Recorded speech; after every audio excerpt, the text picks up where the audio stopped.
হাটের থেকে আগের দিন আমি এই ব্লাউজটা কিনেছিলাম, কিন্তু এই ব্লাউজটা যখন কিনেছিলাম তখন আমি জানতাম না যে আমাকে এরকম সমস্যায় পড়তে হবে। তো ব্লাউজটা বাড়িতে কিনে নিয়ে আসার পর যে সমস্যাটা আমি পড়েছি সত্যি সেটা বলার মতো নয়, তবুও আমি তোমাদেরকে বলবো। আর এই ব্লাউজটা তোমাদেরকে আমি দেখাবো আর কী সমস্যায় পড়েছি সেটা বলবো। তার আগে চলো রান্নাটা করে নিই। তো তাড়াতাড়ি করে কিন্তু আমি রান্নাটা করে নিয়েছি। আর আজকে দুপুরবেলা আমি কী কী রান্না করেছি সেটা একবার তোমাদের সাথে শেয়ার করি বন্ধুরা। তো দেখো, প্রথমে কিন্তু হাঁড়িতে রয়েছে এখানে সাদা ভাত, আর রান্না করেছিলাম পটল ভাজা, কাঁকরোল ভাজা, আমের চাটনি, আর মা এক ধরনের মাছ পাঠিয়েছিল, তো সেই মাছটাকে আমি কেটে কুটে রান্না করেছি এই যেখানে ঝাল মতো। তো আমার রান্না কমপ্লিট হয়ে গেছে। এবার আমি তোমাদেরকে ব্লাউজটা খুলে দেখাই আর কি সমস্যা পড়েছে সেটাও আমি তোমাদেরকে বলবো। তো এই হচ্ছে সেই ব্লাউজটা বন্ধুরা, সাদা কালার। সাদা কালার তোমাদের পূজা দিতে কতটা ভালো লাগে তোমরা তো সবাই জানো।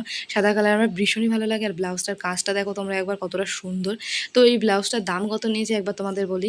তো বন্ধুরা, এই ব্লাউজটার দাম নিয়েছে মাত্র 300 টাকা। আর যে সমস্যাটাই পড়েছে, ব্লাউজটা অনেকটা বড় হয়ে গেছে, কেটে অর্ধেক বাদ দিয়ে দিতে হবে।